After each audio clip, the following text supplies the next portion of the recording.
नमस्कार मित्रों, भविष्य में एक बार फिर से आपका स्वागत है।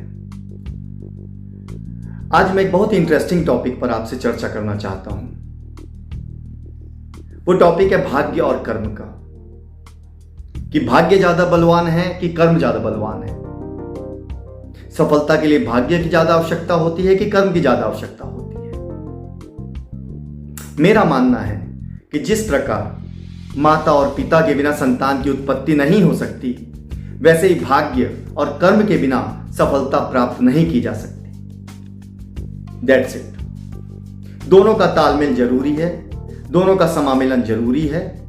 बस एक ही समस्या हमारे पास में आती है कि जब हम सफल हो जाते हैं तो हम अपनी सफलता का सारा श्रेय सिर्फ और सिर्फ कर्मास को देते हैं। जो बात मुझे तकलीफ देती है, हम भाग्य को उस समय भूल जाते हैं, लेकिन जब हम असफल होते हैं तो हम भाग्य को बहुत याद करते हैं। दोस्तों, ऐसा मत करना। सफल हो जाओ तो भी ये कहना कि आज जो मैं सफल हूं उसका कारण मेरा भाग्य और मेरा कर्मास है।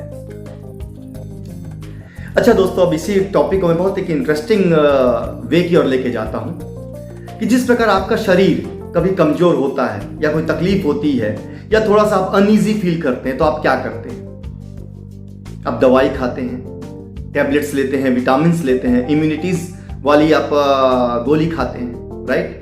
और आपका शरीर वापस तरोताजा महसूस करने लगता है।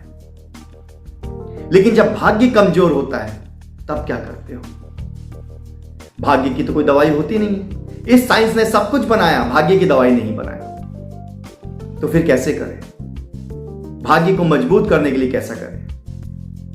भाग्य को मजबूत करने की दवाई सिर्फ एक है, और वो दवाई बनाने वाला है ईश्वर, भगवान, खुदा, जीसस, वाहेगुरु, आप जिस भी नाम से पुकारो।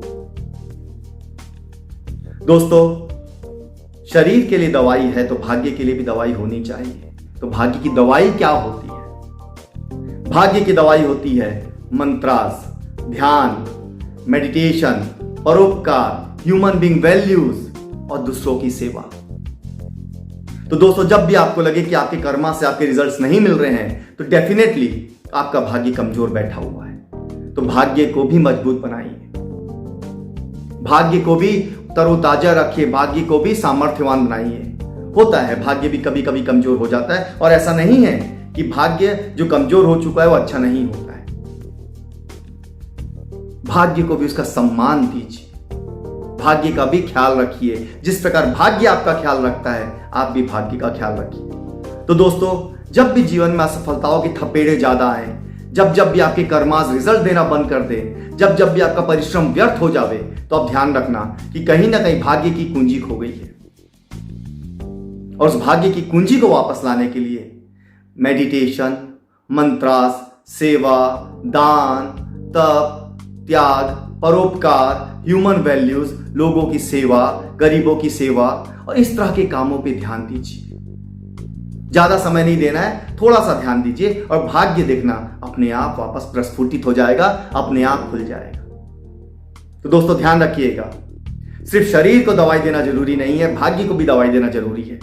और भाग्य की दवाई क्या होती है, भाग्य की दवाई कौन बनाता है, ये मैं आपको बता चुका हूं। तो दोस्तों, भाग्य को तो उसका सम्मान दो, और जब भी भाग्य कमजोर दिखे उसको उसकी दवाई दो, और देखिए फिर आप सफलता के शिखर पर, सफलता के रास्ते पर आप कैसे दौड़ते चले जाते हैं।